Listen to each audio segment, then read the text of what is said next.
जय हिंद दोस्तों, मैं नवीन शर्मा आप सभी का स्वागत करता हूं। आशा करता हूं आप सब एकदम अच्छे हैं, एकदम बेहतरीन हैं। एक बार आप सब बताएंगे आप सब कैसे हैं। सारे प्यारे दोस्त एक बार बताएंगे आप सब कैसे हैं। छोटी शर्मा, दीक्षा, ज्योति ठाकुर, रिंकू यादव, हार्दिक चौधरी, युवराज, कोमल, मनोज सागर, रूबी चौधरी, दुर्गेश कुमार, शिवम, बहुत बढ़िया, सचिन भाटी, ऋचा, आप सब बच्चों का बहुत बहुत स्वागत है रस की क्लास में। ठीक है, क्या पढ़ने वाले हैं हम? हिंदी का एक चैप्टर शुरू करने जा रहे हैं जिसका नाम है रस। रस का अर्थ बताएं आप लोग। गन्ने का रस वस मत समझ लेना ऐसे कि टमाटर का जूस है कोई। रस का मतलब है आनंद। आपने कुछ देखा और जो अनुभूति आपके अंदर हुई, यानी कि आपने देखा कोई जोकर तो आप हंसे, आपके अंदर अपना आप हंसी का भाव आ गया। ऐसा तो नहीं है दुकान से लेकर आए थे आप 5 रुपए की हंसी दे दो और इधर जोकर को देखूंगा तो उसको जेब में डालूंगा तब हंसूंगा। अपना आप आता है स्वती। आपने किसी को कटते हुए देख लिया तो घृणा हो जाएगी, जुगुप्सा हो जाएगी, है ना। आपका कोई छोड़ के जा रहा है आपको तो वियोग, बिछड़ोगे आप, है ना। क्या बोलेंगे? संयोग, आपसे कोई मिलेगा आपका अपना, है ना, तो श्रृंगार होगा। संयोग श्रृंगार होगा, आप किसी से मिल रहे हैं, आपका अपना करीबी है कोई, तो ये क्या है? ये सब है रस। ठीक है, तो रस की परिभाषा हिंदी भाषा में क्या है? विभाव। आप लोग जानेंगे इन शब्दों को सभी को। विभाव क्या होता है? क्या बोला? विभाव, अनुभाव, विभाव, अनुभाव और व्यभिचारी, और व्यभिचारी भावों के संयोग से जो उत्पत्ति होती है, जो उत्पत्ति होती है, उसे हम रस कहते हैं। कौन से भाव हैं? क्या बोलेंगे? विभाव है, अनुभाव है, व्यभिचारी भाव है। इनका संयोग अगर कर दिया जाए तो वही क्या होता है? रस होता है। अब आप इन शब्दों को नहीं जानते हैं। भैया जी विभाव क्या होता है? रस तो समझ गए, एक उत्पत्ति होगी अंदर से। क्रोध भी हो सकता है, वो दुश्मन को देख के गुस्सा भी आ सकता है ना।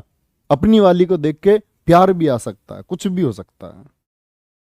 तो विभाव, अनुभाव और व्यभिचारी, क्या बोला? भावों के संयोग से जो उत्पत्ति होती है उसी को हम क्या बोलते हैं भैया? रस बोलते हैं। जैसे विश्वनाथ हुए, विश्वनाथ ने क्या कहा है? विश्वनाथ ने कहा है रस यदे, क्या बोला इन्होंने?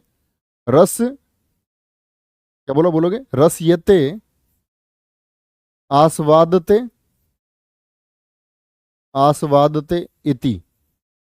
संस्कृत में कहा, क्योंकि जब ये विद्वान थे तो संस्कृत भाषा का प्रारूप प्रचलित था कि रस जो है वो आस्वादन ही है। आस्वादन मतलब जो, ऐसा समझ लो आस्वाद आ जाए जो, ऐसा नहीं है। मतलब आस्वादन से मतलब है कोई उत्पत्ति हो, कोई आस्वाद आए, मतलब कोई भाव पैदा हो। उद्भट क्या कहते हैं? उद्भट एक विद्वान है। उद्भट का क्या कहना है? सरते इति रस। और बच्चे ये परिभाषाएं सीधी सीधी परीक्षाओं में पूछी गई हैं। सॉरी, ये परिभाषाएं सीधी सीधी परीक्षाओं में पूछी गई हैं कि सरते इति रस किसकी परिभाषा है। अब पूछ लेगा रस के बारे में उद्भट का क्या कथन था, और सबसे इंपॉर्टेंट है भरत मुनि का कथन। किसका कथन? भरत मुनि का कथन। बड़ा इंटरेस्टिंग चैप्टर है और समझ में आ जाता है आसानी से, कोई दिक्कत नहीं है। भरत मुनि क्या कहते हैं?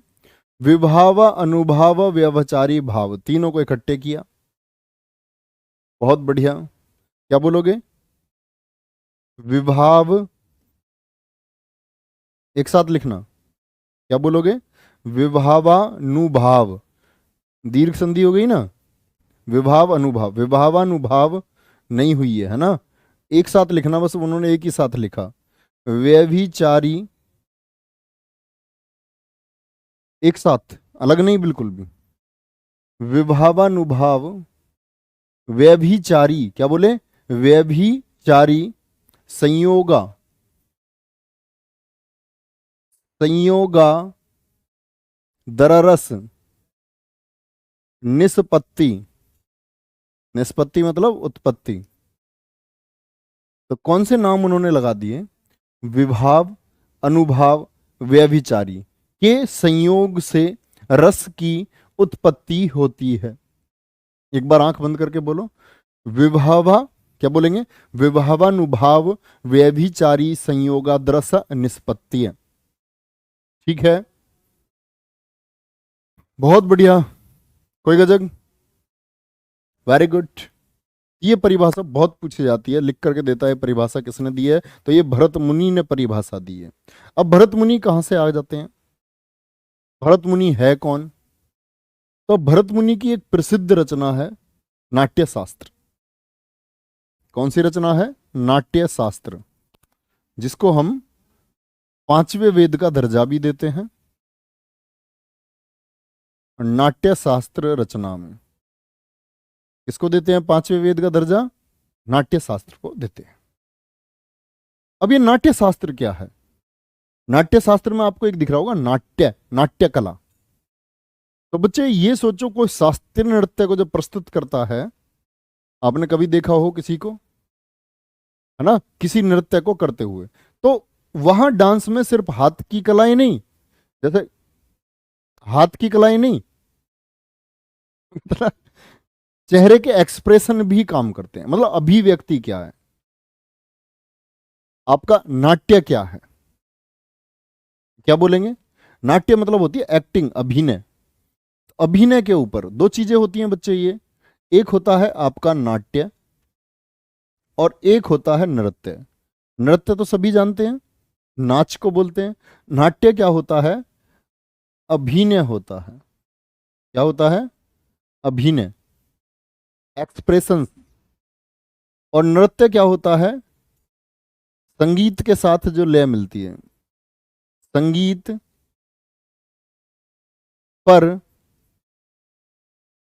रखना बोल सकते हो, या संगीत पर कोई क्रिया, शारीरिक क्रिया हुई, संगीत से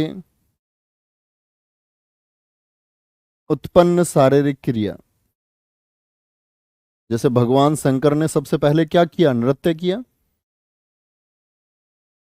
नटराज की मूर्ति देखते हैं, नहीं देखते हो? देखिए नटराज की मूर्ति, जिसमें भगवान शिव को किसमें? नृत्य की मुद्रा में दिखाया गया है। तो भरत मुनि क्या लिखते हैं? कोई दिक्कत इसमें? यहां तक कोई परेशानी किसी भी बच्चे को? दो चीजें हमने जानी नाट्य, तो इन्होंने लिखा अभिनय के ऊपर नाट्य शास्त्र, और उस नाट्य शास्त्र में इन्होंने नृत्य के बारे में भी लिखा। किसके बारे में? नृत्य के बारे में लिखा। नाट्य शास्त्र में है आपके 36 अध्याय। कितने अध्याय हैं? 36 अध्याय हैं।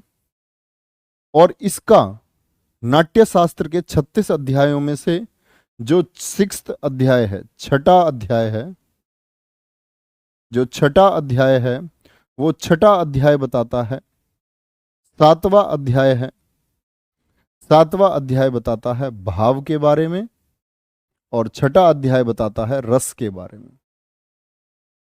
आंसर करेंगे सभी बच्चे, नाट्य शास्त्र के कौन से अध्याय में रस के बारे में बताया गया है? अभी बताऊंगा बच्चे, अभी बात मत करो, अभी बात मत करो कि विभाव क्या होता है। मैं समझाऊंगा सारी चीजें, एक एक शब्द समझाऊंगा। धैर्य रखें, बहुत ध्यान से सुनो, भटकने मत दो अपना आपको। ये चैप्टर ऐसा एक बार पढ़ लोगे तो बड़ा मजा आएगा, है ना। छठे अध्याय में रस है और 7वें अध्याय में क्या है? भाव है। भरत मुनि, इनका जन्म माना गया, कोई इनके बारे जन्म के बारे में प्रमाण नहीं है, 400 BC से लेकर के 100 AD के बीच का जन्म माना जाता है। बीच का जन्म, यानी इन 500 वर्षों में इनका कहीं जन्म हुआ था, माना जाता है। ये कश्मीर में ये पैदा हुए। कोई दिक्कत?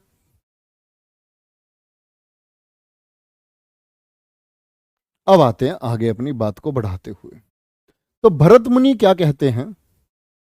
भरत मुनि कहते हैं, देखो एग्जाम में कभी भी प्रश्न आएगा वो बात अलग है, लेकिन जब प्रश्न आएगा भरत मुनि के अनुसार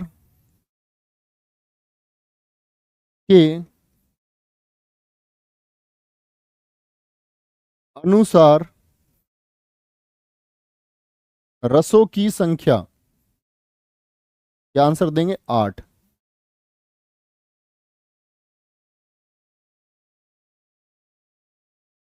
रसों की संख्या कितनी है? 8। अभी थोड़ी देर बाद आप जानेंगे कि नौवा रस जो है वो शांत रस है, शांत एकदम। और शांत रस के बारे में इन्होंने नहीं बताया, ठीक है, इन्होंने नहीं बताया। क्या बोलते हैं कि 8 रस हैं। तो कभी भी परीक्षा में प्रश्न आएगा भरत मुनि के अनुसार रसों की संख्या कितनी है, ऑलवेज 8। क्या बोलोगे? ऑलवेज 8। लेकिन यहां लिख लो, आपसे पूछा जाए परीक्षा में, लिख लेना, तुम कमजोर हो, पूछते हो फिर बाद में।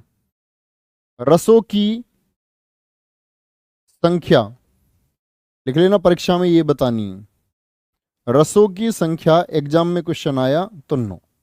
8 कब बतानी है? 8 तब बतानी है सिर्फ जब पूछेगा भरत मुनि के अनुसार। जब भरत मुनि के अनुसार पूछेगा तब ही बतानी है, अन्यथा आप कहेंगे कि रसों की जो संख्या है भैया जी वो 9 है। क्या है? 9। और नौवा रस, नौवा कौन सा है? शांत रस है। आगे चल के लिखेंगे, ठीक है? Any problem? बहुत बढ़िया, चलो आगे चलें। सर जी हिंदी के 7-8 क्वेश्चन गलत हो रहे हैं। वेद प्रकाश जी मैं आपसे हाथ जोड़ के विनती करता हूं बेटा, आपके 10 भी गलत होने लग जाएंगे। मैं कितनी बार आप लोगों से विनम्र निवेदन करता हूं कि जो चैप्टर चल रहा है उसमें डूब जाओ।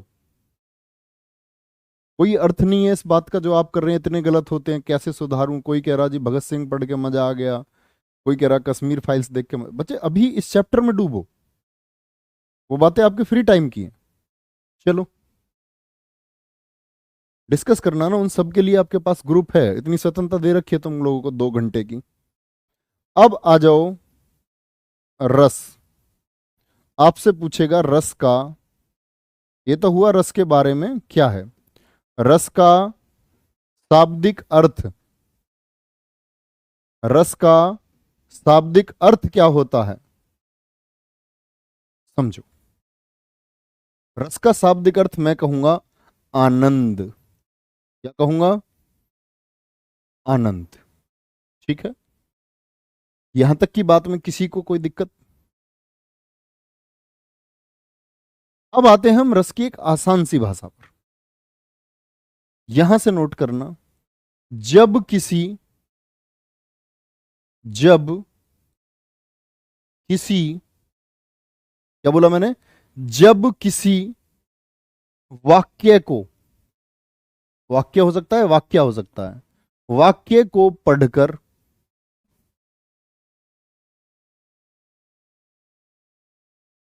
दृश्य को देखकर, तो दृश्य देख सकते हो, भयानक भी हो सकता है, दृश्य को देखकर, क्या बोला? किसी वाक्य को पढ़कर और दृश्य को देखकर,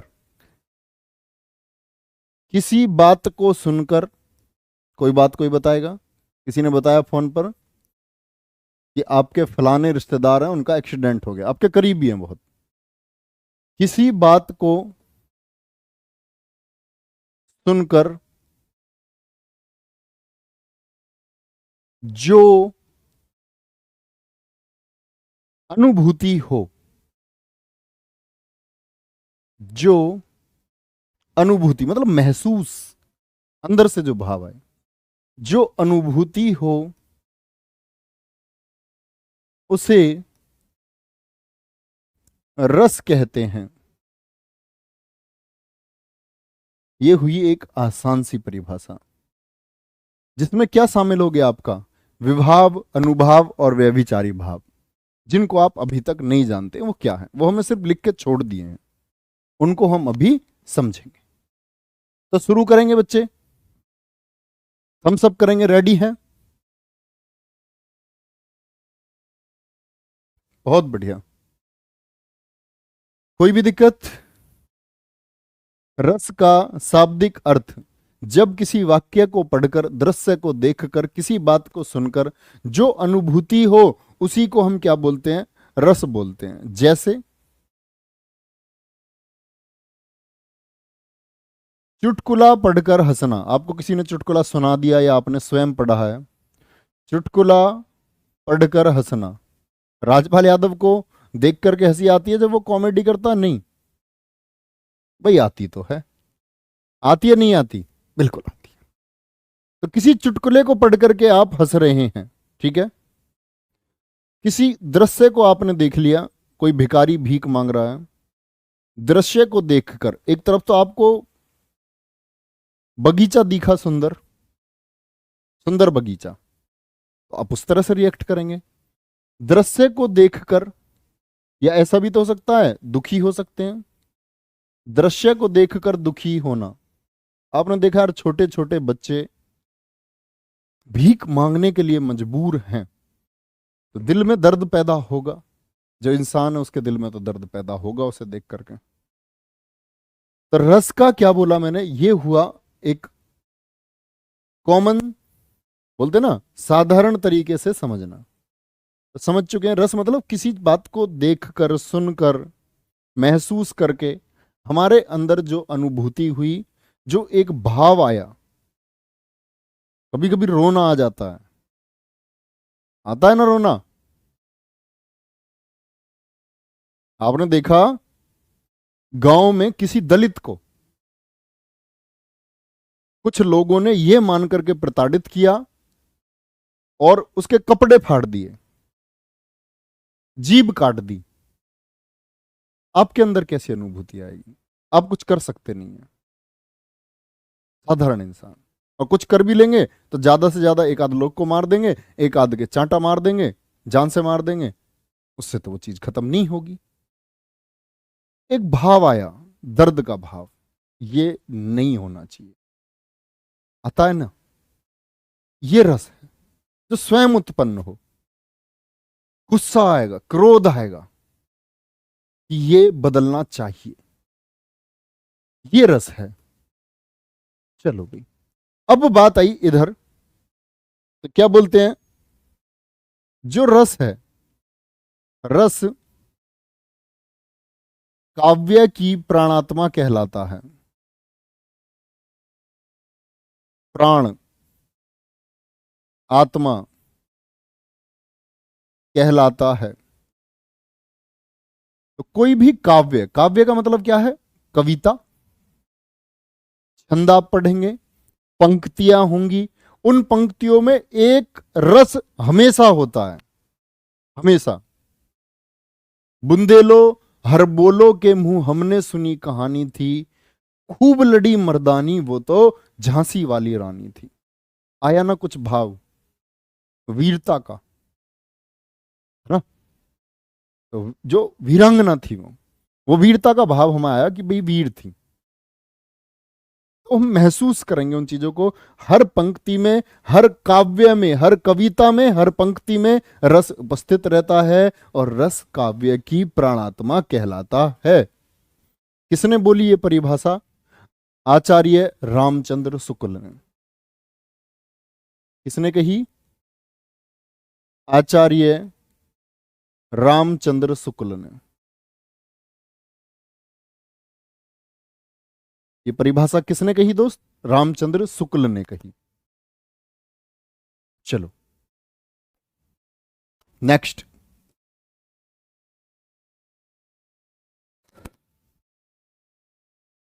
ये ऊपर जो है, ऊपर जो अभी तुम हाईलाइट कर रहे थे, ये जो ये कह रहा था आपको उदाहरण देने के लिए दलित ही मिला था, इसको ब्लॉक करो।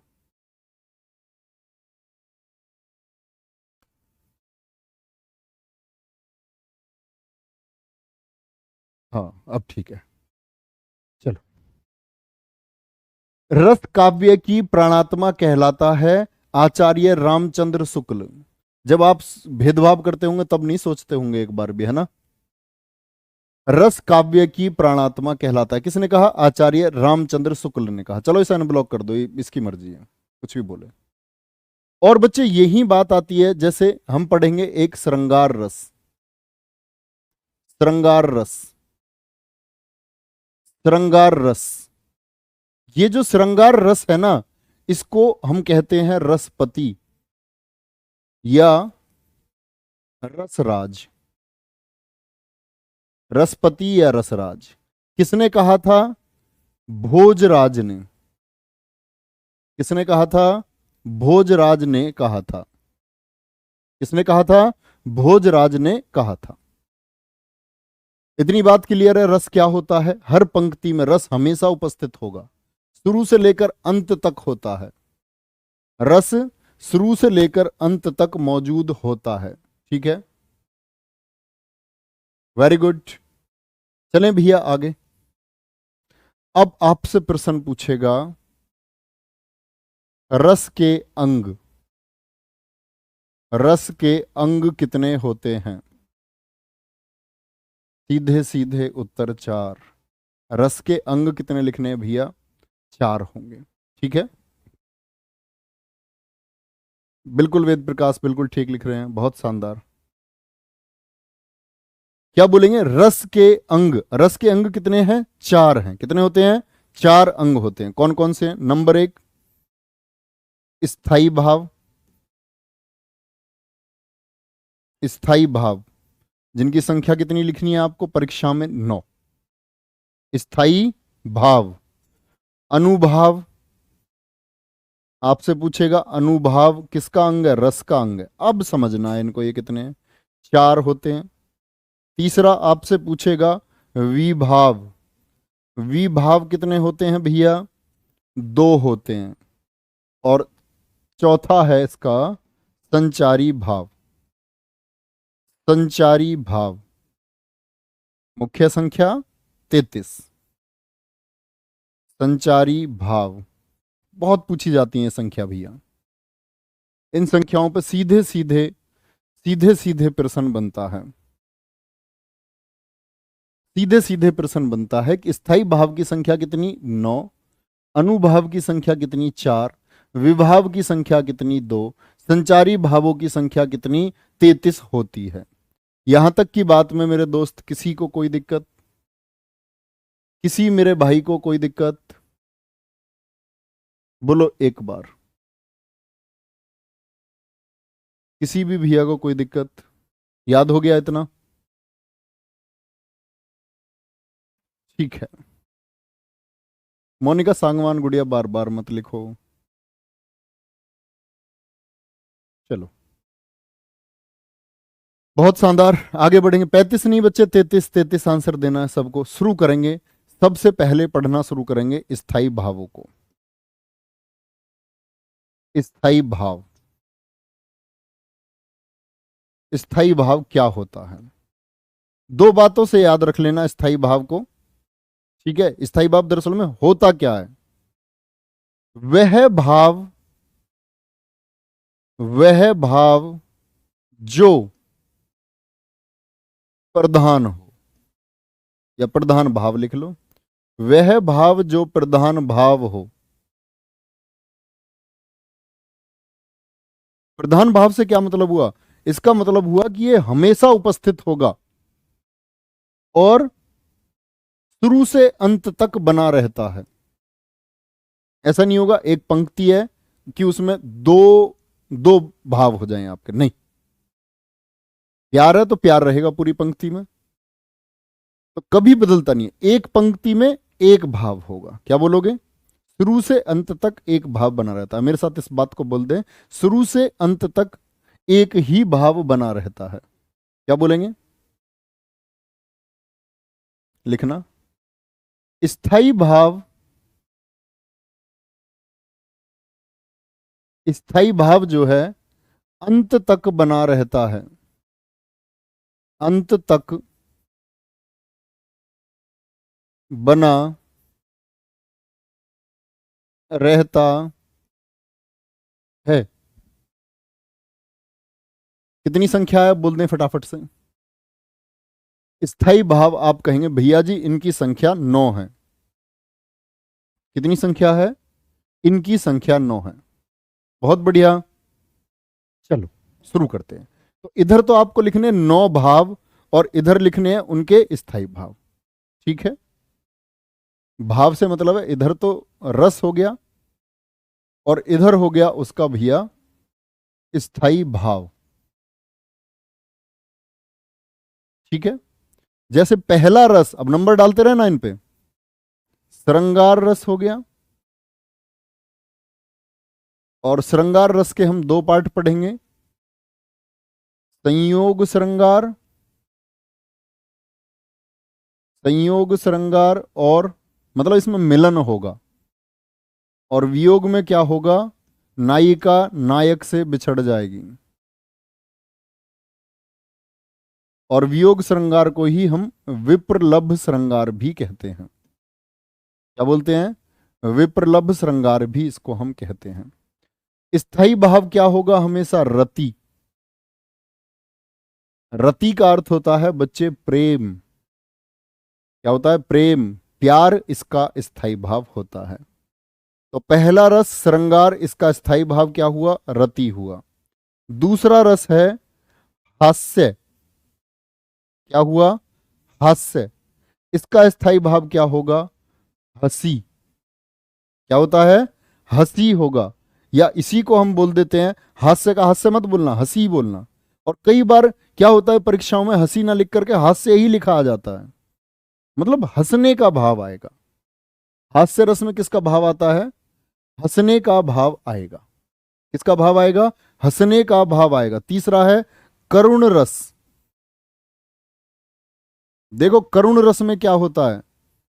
करुण रस में होगा हमेशा दुख, यानी कि शोक। और दुख नहीं लिखोगे इसको, सिर्फ शोक ही लिखना है। भाई वियोग में आप कहोगे जी भैया जी वियोग में भी तो छोड़ के जाते हैं, तो वहां प्रेम की बिछड़न है। किसकी? प्यार में बिछड़ जाना है। और यहां करुण रस है किसी की दयनीय स्थिति को देख करके। दयनीय स्थिति, भूखा ब्राह्मण भोजन मांग रहा है घर घर जाकर के, दयनीय स्थिति है, तो वो करुण रस है। वियोग नहीं है, वो बिछड़ा नहीं है आपसे, वो करुण रस है। दोनों में अंतर ये है, यहां प्रेम में बिछड़न है और यहां दयनीय स्थिति की वजह से करुण। किसी घायल को देख लिया आपने, घायल पशु को, घायल कुत्ता देख लिया, घायल बिल्ली देख लिया आपने, तो क्या हो जाता है? शोक की स्थिति पैदा हो जाएगी। वीर रस, वीर रस, वीरता में क्या क्या मौजूद होगा? वीर रस में होता है उत्साह। एक वीर के अंदर क्या होता है? हमेशा एक उत्साह रहता है, तो वीर रस। पांचवा है रौद्र रस। जैसे बोलते हैं ना भगवान शिव जी ने रौद्र रूप धारण कर लिया। रौद्र रस का मतलब क्या? क्रोध आ जाना, क्रोध, गुस्सा, क्रोध आ जाना। भयानक रस, जिसमें भय उत्पन्न होता है, जंगल में आपको छोड़ दें और सरसराहट पत्तों की आवाज आ जाए तो क्या होगा? बहुत बढ़िया। भयानक रस का स्थायी भाव होता है भय। क्या होता है? इसमें भय हमेशा मौजूद होगा। इधर लिख लेंगे, नीचे चलते रहना आप लोग। तो भय हो गया। एक होता है आपका सातवां है विभत्स रस। विभत्स रस, विभत्स रस में क्या होगा? जुगुप्सा, घृणा, जिसको हम कहते हैं घृणा, घृणा। जैसे आपके सामने किसी न किसी की आंतें निकाल ली पंजों से, गिद्ध आपके सामने किसी मरे हुए पशु को खा रहा है, मांस वगैरह देख करके, अंतड़ियां देख करके, हड्डी वगैरह, ये सब देख करके क्या उत्पन्न हो जाएगा आपके अंदर? जुगुप्सा, घिन आ जाएगी आपको, घृणा, घिन पैदा हो जाएगी। तो विभत्स रस जुगुप्सा, किसको बोलते हैं? जुगुप्सा को। फिर है आपका अद्भुत रस, वाव वाली कंडीशन जो होती है, क्या बोलोगे? अद्भुत रस। और अद्भुत रस में क्या आएगा आपका? विस्मय। विस्मयादि बोधक बोलते हैं ना, विस्मय। और कई बार परीक्षाओं में इसको आश्चर्य लिख करके पूछा गया है, दोनों एक ही अर्थ है, विस्मय या आश्चर्य। कोई दिक्कत? तो ये हुए 8 रस। ये वो 8 रस हैं जो किसने बताए? भरत मुनि ने बताए। किसमें बताए? छठे अध्याय में नाट्य शास्त्र के में बताए। कोई दिक्कत भैया जी यहां तक? चलो अब आ जाते हैं 9वां रस। Important question. पहली बात तो ये पूछा जाता, 9वां रस किसको माना गया? बाद में विद्वानों ने माना 9वां रस शांत रस। क्या माना? शांत रस। और इसका स्थायी भाव क्या है? सम या निर्वेद, एकदम स्थायी। कैसा स्थायी? शांति में। शांत हो जाता है जो मनुष्य, एकदम शांत। किसी ने गुस्सा किया, उसने गुस्सा नहीं किया, वो शांत है एकदम। बोलते हैं काम, CALM, एकदम शांत। तो यहां समझे भैया क्या मैं आपको बताने जा रहा हूं? तो 9वां रस है आपका शांत रस। शांत रस के बारे में आपको क्या क्या पढ़ना है? जो ये शांत रस है, 8 तो भरत मुनि ने बता दिए। शांत रस जो है, इसकी खोज किसने खोजा था? इसको शांत रस की खोज की अभिनव गुप्त ने। मोस्ट इंपोर्टेंट क्वेश्चन, बार बार रिपीटेड क्वेश्चन है, बार बार पूछा जाता है। खोज किसने? अभिनव गुप्त ने। परिभाषा किसने दी शांत रस की कि ये किस तरह है, किस तरह की शांति? ये दी उद्भट ने। किसने दी भैया? उद्भट ने ये दी परिभाषा। किसकी? शांत रस की परिभाषा किसने दी? उद्भट ने दी। और जो स्थायी भाव है, स्थायी भाव क्या है? सम। स्थायी भाव ये दिया केशव दास ने। लिख लेना, स्थायी भाव सम, केशव दास द्वारा, केशव दास के द्वारा दिया गया। तो 9वां रस कौन सा है बच्चे? आंख बंद करो, बोलो एक बार। 9वां रस है जी शांत रस। आप भी शांत हो जाओ एकदम, अध्ययन करो बहुत अच्छे से। क्या बोला मैंने? खोज अभिनव गुप्त ने की, परिभाषा उद्भट ने दी। और क्या बोला कि इसको जो स्थायी भाव है इसका सम, वो किसने बताया? केशव दास ने बताया। कोई दिक्कत बच्चे? तो पहला जो प्रश्न होता है, पहला प्रश्न बनता है जो सबसे कॉमन क्वेश्चन होता है आपका रस का स्थायी भाव से। देगा आपको श्रृंगार हो गया, श्रृंगार से पूछ लेगा। एक बार रिपीट कर लेते हैं क्योंकि यहां से सबसे ज्यादा प्रश्न बनता है। श्रृंगार रस का स्थायी भाव रति, रति मतलब प्यार हो गया, ठीक है। हास्य का हंसी हो गया, करुण का शोक हो गया, वीर का उत्साह हो गया, रौद्र का रस हो गया, क्या हो गया? क्रोध हो गया, भयानक का भय, भीभत्स का जुगुप्सा या घृणा हो जाएगा, अद्भुत का आपका विस्मय या आश्चर्य हो जाएगा। और 9वां क्या है आपका? शांत रस। इसका होता है सम, निर्वेद, एकदम शांत, ठीक है। क्या बोला? खोज अभिनव गुप्त ने। और ये जो आपका रस है इसको परिभाषित किसने किया? उद्भट ने। और इसका स्थायी भाव किसने खोजा कि क्या देना उचित है? केशव दास ने। कोई दिक्कत? बहुत बढ़िया। नहीं धनंजय, नहीं होगा भैया, ये नहीं होगा, बिल्कुल नहीं होगा। सम या निर्वेद आएगा। ओके, बोलो एक बार। कोई दिक्कत है भैया? चलो भाई आगे चलेंगे, आगे बढ़ाएं अपनी बात को, कोई दिक्कत तो नहीं। एक रस के मैंने बताया 4 अंग, एक स्थायी भाव, क्लियर है पूरा एक अंग। दूसरे अंग पर आते हैं। दूसरा अंग नहीं, दूसरा अंग तो तब पढ़ाएंगे जब पहले 9 रसों के बाद में 2 रस और हैं। 9 रस तो हुए हमारे परीक्षा तक के, 9 रस हुए हमारी परीक्षा तक के। 8 भरत मुनि ने बताए। 10वां किसको माना विद्वानों ने? यहां आ जाओ, ये भी क्योंकि पूछे जाने वाले क्वेश्चन है। 10वां रस 10वां रस माना वात्सल्य रस को। वात्सल्य रस को, इस पे माँ यशोदा और भगवान कृष्ण के सैकड़ों उदाहरण है। वात्सल्य रस, ये वात्सल्य होता क्या है? वात्सल्य होता है जो माँ अपने बच्चे से प्यार करती है ना, उसको बोलते हैं वत्सल। जैसे माँ अपने बच्चे को खिलाती है, यशोदा पालने झुलावे, है ना, भगवान श्री कृष्ण को, तो ये वात्सल्य रस है। और वात्सल्य रस हो गया ये 10वां रस। वात्सल्य रस का स्थायी भाव क्या होगा?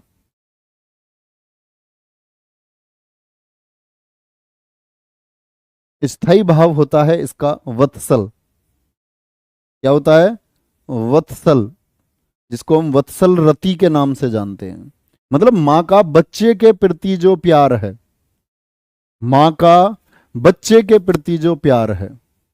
ऐसे ही यहां पूछा जाएगा, वात्सल्य रस की खोज किसने की? वात्सल्य रस की खोज सूरदास ने। भाई भगवान श्री कृष्ण के ऊपर किसने लिखा? सूरदास ने। सूरसारावली, सूरसागर, साहित्य लहरी, तो सूरदास ने खोज की। वात्सल्य रस पूछेगा सिद्ध किसने किया था? जब विद्वान मानने को तैयार नहीं थे इसे 10वां, तो किसने सिद्ध किया? हरिओध ने। हरिओध कौन है? अयोध्या सिंह उपाध्याय हरिओध, पूरा नाम लिख लेना। हरिओध टाइटल है इनका, अयोध्या सिंह उपाध्याय।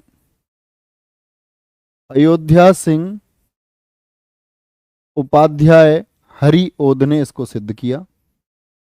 ठीक है। परिभाषा विश्वनाथ ने दी। वात्सल्य रस की परिभाषा किसने दी थी? विश्वनाथ ने। बोलो एक बार, विश्वनाथ ने दी थी। किसने? विश्वनाथ ने। बहुत बढ़िया। माँ और बच्चे का प्यार, प्रिंस गर्चा, एकदम ठीक लिख रहे हैं बच्चे, वेरी गुड। आगे आ जाए। 10वां रस, फिर आता है आपका 11वां रस। अब कुल मिलाकर के रसों की संख्या हो गई है 11, लेकिन परीक्षा में कभी 11 नहीं लिखना है। 11वां रस कौन सा है? भक्ति रस, और जिसका स्थायी भाव क्या है? अनुराग, जो मीराबाई ने किया भगवान कृष्ण में डूब के, वो भक्ति। तो क्या है इसका स्थायी भाव?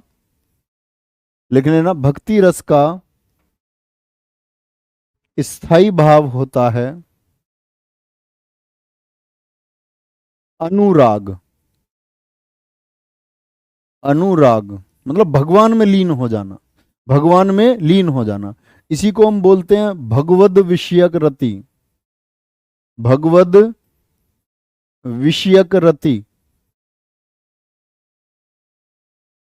भगवद विषयक रति इसको हम कहते हैं। भगवान में डूब जाना, भगवान की भक्ति में डूब जाना। कोई दिक्कत? बहुत शानदार। अब आती है कि 11वां जो रस है ये किसने किसने परिभाषित किया? तो परिभाषा दी 11वें रस की रूप गोस्वामी ने। यहां खत्म होता है हमारा स्थायी भाव। बोलो क्लियर। किलकत कहने घुटबन आवत, बहुत अच्छा उदाहरण लिखा है सलोनी चौहान ने, बहुत बढ़िया। भक्ति रस, क्या? भगवान के प्रति प्यार। अब देखो बहुत सा बच्चा सोचता है वत्सल, वत्सल जैसे कि हम बोलते हैं ना ममता। मैंने आपको एक चीज समझाई थी अगर याद हो, ममता सिर्फ माता की होती है या पिता की भी होती है? तो वो दोनों का होगा, वो दोनों। क्या पिताजी अपने बच्चे से प्यार करेंगे तब वत्सल नहीं होगा? तो बोला तो माता का बच्चे से प्यार, लेकिन होता तो पिता का भी बच्चे से प्यार है, तो फिर उसको कहां रखेंगे? उसको भी यहीं रखेंगे। Got it? समझ में आई बात? चलो भाई, अब आ जाते हैं हम दूसरा पार्ट। और दूसरा पार्ट क्या था हमारा? विभाव। विभाव बच्चे बहुत जबरदस्त तरीके से पढ़ रहे हैं, बहुत शानदार तरीके से। इतनी मेहनत करना और ये वादा करना कि निराश नहीं होने देंगे किसी को भी, किसी को निराश नहीं होने देंगे। हर एक वो व्यक्ति जो हमसे आशा नहीं रखता, हम उससे ईर्ष्या नहीं रखेंगे, हम उसको ये सिद्ध करके दिखाएंगे कि आपकी जो आशाएं थी वो गलत थी। तो निराशा को जो आशा में बदल दे वही शक्ति है। विभाव, क्या बोला? विभाव। अब ये विभाव होता क्या है भाई? स्थायी भाव तो मैंने बोला स्वयं उत्पन्न हुआ, किसी बात को देखकर उत्पन्न होता है, नो डाउट। हर हर अंग डेवलप होगा, रस का हर अंग किसी स्थिति की वजह से डेवलप होगा। तो मैंने बोला संयोग, किसी से संयोग हुआ, तो संयोग मतलब मिलन, वो क्या हो गया? श्रृंगार रस हो गया। स्थायी भाव वहां प्रेम है, रति है। ये विभाव क्या है? जो भाव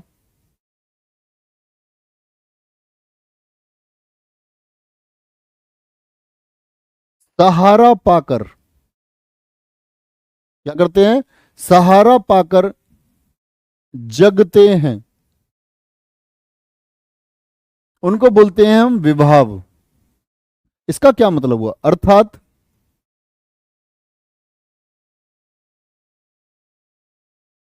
किसी वस्तु, किसी वस्तु या स्थिति को देखकर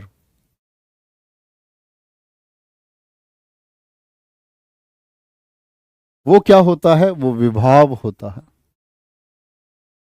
मतलब रस में मैंने बोला आप मिले, व्यक्ति तो वहां भी था, आपका मिलन हुआ, आप बिछड़े, माँ ने बच्चे से प्यार किया, व्यक्ति तो वहां भी है। तो इनको क्या सहारा था? देखो, माँ का बच्चे से जो प्यार है वो किसी चीज का सहारा नहीं मांग रहा है। बिछड़ने में दुख हो रहा है, वो किसी सहारे की वजह से नहीं हो रहा है। मिलने से खुशी हो रही है, किसी सहारे की वजह से नहीं हो रही है। आप सोचें, अगर एक माँ, माँ को छोटे, माँ का तो वत्सल में चला जाए, एक बहन अपने भाई से मिलती है, अगर भाई और बहन मिलते हैं, तो क्या ये मैटर करेगा कि भाई ने अच्छे कपड़े पहन रखे हैं या बहन ने अच्छे कपड़े पहन रखे हैं? नहीं मैटर करेगा बिल्कुल भी। और जब ये मैटर नहीं करेगा, इसका मतलब है कोई सहारे की आवश्यकता ही नहीं होती स्थायी भाव में, वो खुशी होगी। आप ट्रेनिंग से आओगे, घर जाओगे, तो बहन या भाई बहुत खुश होंगे, वापस लौटोगे जब, तो उनको ये नहीं होगी कि आप उनके सामने वर्दी में जाएं, आप उनके सामने अच्छे कपड़े पहन के जाएं, नहीं, उनको खुशी होगी तुम्हें देख के, किसी सहारे की जरूरत नहीं है। लेकिन विभाव क्या है? विभाव है जो सहारा पाता है। क्या? जो सहारा पाकर, जो सहारा पाकर जगते हैं।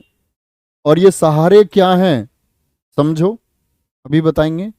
लिखना, विभाव दो प्रकार का होता है। विभाव दो प्रकार का होता है। कौन से दो प्रकार हैं?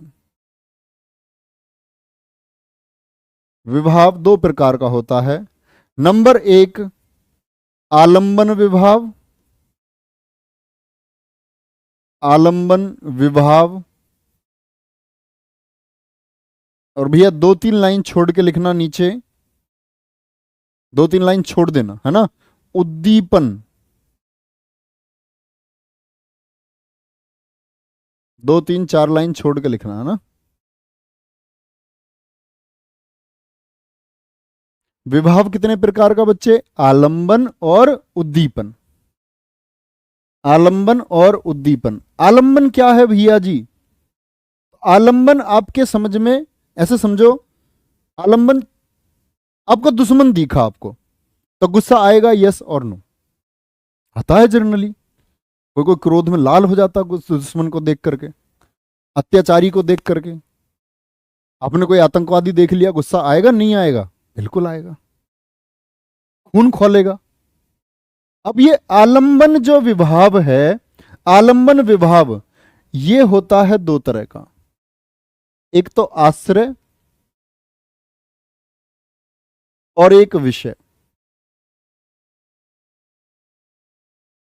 आश्रय आलंबन और विषय आलंबन। आंखें बंद करिए अपनी और सोचिए क्या बताया मैंने।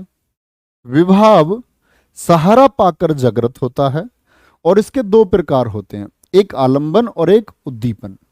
आलंबन दो प्रकार का होता है, एक आश्रय आलंबन और एक आपका विषय आलंबन। आश्रय आलंबन क्या है? आश्रय आलंबन है जिसके मन में उत्पन्न हो, जिसके मन में उत्पन्न हो। और विषय ये क्या है? जिसे देखकर उत्पन्न हो, जिसे देखकर उत्पन्न हो। मां, मां का नाम याद आता है हर बार, तो मां तो वात्सल्य में जाएगा। भाई को देखकर बहन का प्यार उमड़ पड़ा, इस बात का क्या अर्थ हुआ? तो आप यह समझोगे किसके मन में उत्पन्न हुआ? बहन ने देखा भाई को, तो बहन क्या हो जाएगी? आश्रय आलंबन, और भाई क्या हो जाएगा? विषय आलंबन हो जाएगा। क्या हो जाएगा? विषय आलंबन हो जाएगा। कोई दिक्कत? जैसे नायक और नायिका, इसका लिखना आश्रय आलंबन में। उदाहरण क्या है इसके? नायक और नायिका। बहन भाई भी लिख सकते हैं, कोई दिक्कत नहीं है। नायक नायिका, भाई जिसके मन में उत्पन्न हो, जरूरी थोड़ी है वो नायक ही हो, हीरो ही हो, वो एक्टर ही हो, वो एक्ट्रेस भी तो हो सकती है। देखा नहीं आपने फिल्मों में हीरोइन को भी प्यार हो जाता है, कई बार हीरो को प्यार हो जाता है। तो विषय क्या है? जिसके देखकर उत्पन्न हो, तो वो भी कौन हो सकते हैं? नायक और नायिका दोनों हो सकते हैं। जैसे नायक और नायिका कोई भी हो सकता है। दोनों में से अगर इधर नायक आ गया तो इधर नायिका आ जाएगी, इधर नायिका हो गई तो उधर नायक आ जाएगा। तैयार हो प्रश्न का उत्तर बताने के लिए? पहला प्रश्न पूछता हूं जो सिखाया है अब तक। यहां एक उदाहरण लिख रहा हूं मैं आपके लिए। राम को देखकर, राम को देखकर श्याम क्रोधित हो उठा। ये भी लिखूंगा बच्चे उद्दीपन द्वारा से, है ना। क्रोधित हो गया या उठा, बताओ भाई जल्दी से। आश्रय और विषय दोनों आपको छांटने हैं, आश्रय और विषय दोनों आपको छांट करके बताने हैं। बहुत बढ़िया, बोलो भाई। हाँ, दोनों में से कोई एक, दोनों नहीं हो सकते एक जगह, कोई एक स्लैश लगाया ना मैंने। अगर नायक होगा, अगर हीरोइन के मन में उत्पन्न हो रहा है हीरो को देख के, दोनों अलग अलग हो गए ना, हीरोइन देखेगी या हीरो देखे, कोई एक। आप कहेंगे जी दोनों देख ले एक दूसरे को, दोनों को हो जाए, ऐसा नहीं होता एकदम से। किसी एक को तो पहले होगा। ऐसा तो उनमें दिखा देते हैं कि नजर पड़ी, ऐसा संभव नहीं है। नाट्य शास्त्र में ऐसा संभव नहीं है कि ऐसा होगा। क्या बोलोगे? तो बच्चे राम को देखकर श्याम क्रोधित हो गया, तो श्याम के मन में कुछ उत्पन्न हुआ, तो श्याम हो गया आश्रय। श्याम क्या हो गया? आश्रय। और राम क्या हो गया आपका? राम जिसे देखकर, तो राम हो गया विषय। राम हो गया विषय। बहुत बढ़िया, श्याम आश्रय, राम विषय, सबका उत्तर ठीक है एकदम, बहुत गजब, बहुत शानदार। चलो भाई, अभी एक और वाक्य दूंगा आपको, पहले उद्दीपन समझा दूं, फिर आप इसे इकट्ठा समझ पाओगे। दूसरा क्या बोला मैंने? उद्दीपन। ये मत कहना गुरुजी बीच में जगह कम बची है, आपने तो अपना मिटा के लिख दिया और हमको छोड़ दिया आगे के लिए। उद्दीपन, बहुत बढ़िया, बहुत बढ़िया। चलो, बच्चे तो बड़े, अभी दूंगा बच्चे, इस चीज का एक्सप्लेनेशन मैं आपको दूंगा अभी, बस 2 मिनट का धैर्य रखो। तो मैं तो बड़ा कमजोर बच्चे हो। भावों को तीव्र करने वाले, भावों को तीव्र करने वाले, करने वाले तत्व क्या होते हैं? वो जाएंगे उद्दीपन विभाव में। किसमें? उद्दीपन विभाव में। अब एक बात सोचो, मैंने बोला था आपसे भाई को देखकर बहन को अत्यंत खुशी हुई। क्या बहन जब जब भाई को देखेगी हमेशा खुशी होगी, या भाई बहुत दिन में आया है, ड्यूटी से आया है, तब विशेष परिस्थिति बनी, विशेष स्थिति बनी, या रोज घर में देख करके बहुत ज्यादा खुश हो जाएगी? नहीं।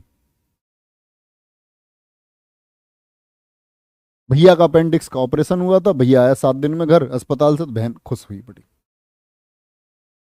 तो मैंने एक बात बोली, भावों तीव्र करते, तीव्र कैसे होते हैं? मतलब ये जो एकदम से तीव्र कैसे हो गया? खुश तो बहन हमेशा रहेगी, कभी कभी कूट भी देती है, लड़ाई भी हो जाती है आपस में, घूसा भी हमारा हो जाता है। तो बात है कि भावों को तीव्र करने वाले तत्व कौन से होते हैं? मान के चलो लड़का और लड़की, लड़का और लड़की, तो उद्दीपन होता है जिससे भाव तीव्र होते हैं। जैसे बहन भाई से लगाओ, बहन भाई थी और बहन बैठी हुई थी, भाई ने ऐसे सिर में घूसा मार दिया एक, तो लड़ाई होनी शुरू हो जाएगी नहीं? तो ये उद्दीपन हो गया, एकदम से भावों को तीव्र कर दिया। इसमें उदाहरण में बड़े पूछे जाते हैं परीक्षाओं में। चांदनी रात, चांदनी रात थी वो, मतलब बोलते ना ऐसे, प्रेमी और प्रेमिका कहीं जा रहे थे और चांदनी रात थी, अच्छा बढ़िया था एकदम, तो भाव तीव्र हो गए। बारिश, वर्षा हो गई, टिप टिप बरसा पानी। चांदनी रात, वर्षा, सुनसान जगह, सुनसान जगह, म्यूजिक, संगीत, क्या बोलते हैं, संगीत, मारुवाद्य यंत्र, यानी कि जो ऑर्केस्ट्रा वगैरह होते हैं, आपने देखा होगा। अंधेरी रात, डर लगेगा भाई? नहीं, मान के चलो कोई लड़की जा रही है रात को, अब रात अंधेरी हो बहुत, तो डर लगेगा। एकांत, तो जो भाव है डर का वो बढ़ जाएगा। दिन में इतना डर नहीं लगेगा अकेले जाते हो, रात को कितना डर लगेगा, बहुत ज्यादा। एकांत हो गया। अब ऊपर से इधर से पत्ते की आवाज और आ जाए, जैसे कोई शेर वेर आ गया हो, सरसराहट, पत्ते तेज और हिल जाओ, अब तो भैया उल्लू की आवाज आ जाओ एकदम से, उल्लू की आवाज एकदम से चीख निकल जाएंगी, उल्लू की आवाज। समझ रहे हो उद्दीपन विभाव क्या है? बहुत अच्छे से समझ गए होगे।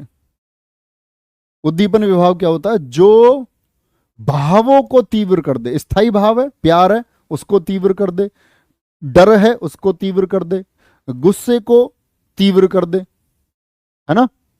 बहुत बढ़िया। सुहावना मौसम, बहुत बढ़िया, सुहावना मौसम है। वरुण कुमार एक गौतम, क्या लिख रखा है? वरुण कुमार गौतम, सॉरी, वरुण कुमार गौतम, एकदम ठीक लिख रखा है आपने भैया। हाँ बिल्कुल, सुनहरा मौसम, सबके सुनहरा मौसम बहुत ध्यान आ रहा है, सुनहरा मौसम, सुनहरा मौसम। एक एग्जाम्पल लिख रहा हूं, इसमें तीनों चीजें अगर छांट पाओगे तो बात कामयाब है, नहीं तो कामयाब नहीं है। राम बबीता को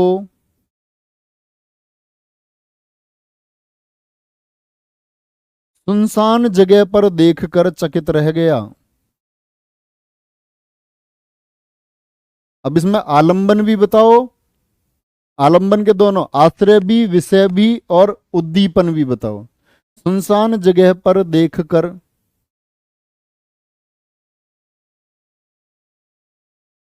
चकित रह गया, मतलब आश्चर्यचकित हो गया। तो भाव अगर मैं पूरे की बात करूं तो आश्चर्य हुआ है उसको, क्या हुआ है? आश्चर्य। और आश्चर्य की बात अगर आती है तो बच्चे क्या बताया मैंने, आश्चर्य किसमें होगा, अद्भुत रस में होता है। किसमें, अद्भुत रस तो इसमें हो गया सारा। लेकिन अब बताओ किसको देख करके हुआ, बबीता को देख कर, किसको देख करके हुआ, बबीता को देख करके। और जिसको देख करके हो उसको क्या बोलेंगे, विषय बोलेंगे। हुई विषय आलंबन या नहीं हुई, विषय आलंबन। जिसके मन में हुआ, राम के मन में, तो राम क्या है, राम हो गया आपका आश्रय आलंबन। कोई दिक्कत बच्चा, आश्रय आलंबन। चलो अब बात आई किसकी, उद्दीपन की। सुनसान जगह, ये क्या है, ये उद्दीपन, उद्दीपन विभाव हो गया, उद्दीपन विभाव हो गया। कल पढ़ेंगे बच्चे हम अनुभाव को और आपका संचारी भाव को, और उसके आगे तीसरी क्लास में हम पढ़ेंगे बहुत शानदार सी प्रैक्टिस, ताकि हमारा कभी रस का प्रश्न गलत ना हो। बहुत सारे उदाहरण, रस पहचानना, क्या ट्रिक्स रहेंगी, ट्रिक्स से मतलब कैसे आप अर्थ जल्दी से पहचाने, अर्थ हम जानेंगे। बहुत बढ़िया, बहुत गजब। उम्मीद करूंगा दोस्तों बहुत अच्छे समझ में आया है। और ये टॉपिक, इसमें पता है इसको इंटरेस्टिंग वैसे करते हैं कि बहुत सारे उदाहरण दे दिए लड़के लड़की के, तो आप ऐसा मत करना, मतलब बहन भाई से हमने समझने की कोशिश करी है, ऐसे भी समझा है तो वो चीजें जो आप जानते हैं। तो बहुत उम्मीद से बच्चे सिखाने का प्रयास किया है, और एक बार पढ़ना इसको, है ना। ये क्या है, ये काव्य का वो पार्ट है जो काव्य में मौजूद होता है, और बच्चा सोचता है जी ये समझ में नहीं आता, जरूर समझ में आया होगा, सोचना, है ना। क्या क्या बोला है भैया ने, क्या क्या बोला। एक तो स्थायी भाव आपकी उंगलियों पे होने चाहिए, फिर मैंने बोला इसके प्रकार जितने भी हैं, विभाव के प्रकार आपको पता होने चाहिए। आपको पता होना चाहिए आश्रय क्या होता है, विषय क्या होता है, आपको पता होना चाहिए उद्दीपन विभाव क्या है। ठीक है गुरुजी, आप अगर जाति व्यवस्था को नहीं मानते हैं तो आप अपने नाम के पीछे शर्मा क्यों लगाते हैं। देख भाई, सुन मेरी बात ध्यान से, अगर बुद्धि विकसित है तो सुनना और समझना। नवीन शर्मा, पहली बात, ये क्या है, ये एक सरनेम है। क्या है, सरनेम। और सरनेम क्या बताते हैं, सरनेम क्या बताते हैं।